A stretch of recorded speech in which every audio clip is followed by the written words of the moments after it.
যাদের সন্তান হয় না, কোরআনের 2টি আয়াতের আমল করুন, আল্লাহ পাক রব্বুল আলামিন সন্তানের ব্যবস্থা করবেন। অনেক সময় আমরা সন্তান না হলে বাবার কাছে যাই, মাজারে যাই। খবরদার, মাজারে চাওয়া যাবে না, বাবার কাছে চাওয়া যাবে না, বাজারে যাওয়া যাবে না। আপনি যাবেন একমাত্র আল্লাহর কাছে, আল্লাহর কাছে চাইবেন, দেখবেন আল্লাহ তাআলা আপনার সব কিছু সহজ করে দেবেন। মুসা আলাইহিস সালামের জামানায় এক মহিলার বাচ্চা হয় না, 3বার মুসা আলাইহিস সালামের কাছে গিয়েছিল। মুসা আলাইহিস সালাম আল্লাহর কাছে জিজ্ঞেস করেছেন, আল্লাহ তাআলা 3বার নিষেধ করে দিয়েছেন যে তার বাচ্চা হবে না। শেষ পর্যন্ত সে এমনভাবে কান্না করেছে, আল্লাহ পাক রব্বুল আলামিন তার দোয়া কবুল করেছেন এবং তাকে বাচ্চা দিয়ে দিয়েছেন। সুতরাং চাইতে হবে একমাত্র আল্লাহর কাছে। 2টা আমল করবেন। 1 নম্বর হচ্ছে ইব্রাহিম আলাইহিস সালাম যে দোয়া করেছিলেন, পবিত্র কোরআনুল কারীমের অন্যতম একটি আমল। আপনি অবশ্যই এই আমলের পাশাপাশি দুরূদ শরীফ আর ইস্তেগফার বেশি বেশি পড়বেন। এই 2টা আমল খুবই কার্যকরী।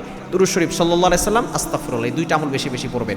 আর পাশাপাশি 2টা দোয়া কোরআনুল কারীমের। 1 নম্বর হচ্ছে 23 নম্বর পারার 8 নম্বর পৃষ্ঠার 9-10 নম্বর লাইন, সূরা সফফাতের 100 নম্বর আয়াত, রব্বি হাবলি মিনাস সলিহিন, রব্বি হাবলি মিনাস সলিহিন। ইব্রাহিম আলাইহিস সালাম বৃদ্ধ বয়সে এই দোয়া করেছিলেন, আর আল্লাহ তাআলা ইসমাঈল আলাইহিস সালামকে দান করেছিলেন। এবং 2 নম্বর হচ্ছে জাকারিয়া আলাইহিস সালাম করেছিলেন। 3 নম্বর পারা 14 নম্বর পৃষ্ঠার 3 নম্বর পারা 14 নম্বর পৃষ্ঠার 1-2 নম্বর লাইন, সূরা আলে ইমরানের 38 নম্বর আয়াতের একটি অংশ, রব্বি হাবলি মিন লাদুনকা যুররিয়াতান তাইয়্যিবাহ ইন্নাকা সামিউদ দুআ। এই ছোট্ট দোয়াটা আপনি বেশি বেশি পড়বেন। হযরত জাকারিয়া আলাইহিস সালাম এই দোয়া করেছিলেন, আল্লাহ তাআলা তাকে ইয়াহইয়া আলাইহিস সালাম দান করেছিলেন। সুতরাং এই 2টা দোয়া বেশি বেশি পড়বেন, আর দুরূদ শরীফ ইস্তেগফার বেশি বেশি পড়বেন। দেখবেন আল্লাহ পাক রব্বুল আলামিন আপনাকে নেককার সন্তান দান করবেন।